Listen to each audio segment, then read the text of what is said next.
जिस दिन परमेश्वर ये ज्येष्ठ सुदी पूर्णमासी सुबह ब्रह्म मुहूर्त यानी सूर्य उदय होने से 1.5 घंटा पहले ब्रह्म मुहूर्त में अपने सतलोक से चलकर आए, उस समय परमात्मा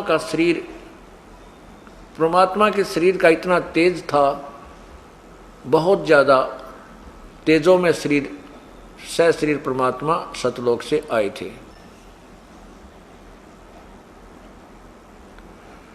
उसमें अष्टानंद जी जो ऋषि थे वो स्नान करके और अपनी साधना करने के लिए तत्पर हुए थे।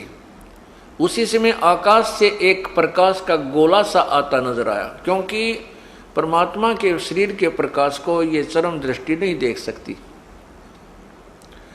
अष्टानंद ने जब ऊपर देखा तो उस प्रकाश के गोले को देखते उसकी आंखें बंद होगी, जैसे सूर्य की तरफ देखते हैं।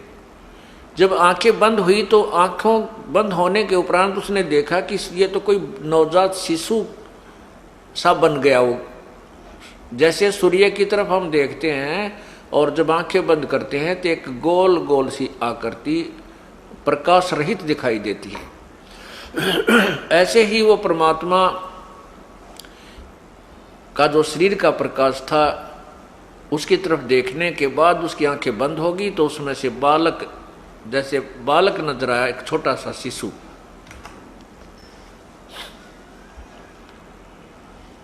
उसने दूसरी बार जब आंख खोली तो उस समय वो प्रकाश का गोला लहर तारा तालाब के एक कोने में आकर सिमट गया था। वहां कमल के फूल पर वो परमात्मा, क्योंकि बालक रूप में ही धारण करके वहां से चले थे, उनका बहुत तेजोमय शरीर था, वहां आकर परमात्मा ने अपने तेज को समेट लिया और केवल वो बच्चा ही नजर आने लगा। अष्टानंद जी ने सोचा, क्योंकि संत जन बता ऋषि जी जो जिनके अधूरे ज्ञान है वो कहते हैं कि परमात्मा का प्रकाश दिखाई देता है, परमात्मा दिखाई नहीं देता। तो उसने सोचा कि आज हो सकता मैंने भगवान का प्रकाश देख लिया हो, गुरु जी से पूछता हूँ। तो स्वामी रामानंद जी के पास अष्टानंद जी गए, उनसे प्रार्थना की, हे गुरुवर आज मैंने एक ऐसा प्रकाश आता दिखाई दिया आकाश से, और जब मैंने उसकी तरफ देखा मेरी आंखें चुंधी आ गई, आंखें बंद होगी। आंखें बंद हुई तो मुझे उस बालक का रूप दिखाई दिया।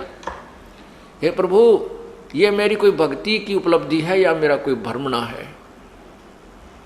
अब स्वामी जी को जैसा ज्ञान था वैसा अपने शिष्य का समाधान किया कि बेटा ये न तो तेरी भ्रमणा है और न ही तेरी कोई भक्ति की उपलब्धि है, ये तो आकाश ऊपर के लोगों से जब अवतार गण आते हैं ना, वो ऐसी लीला करते हैं।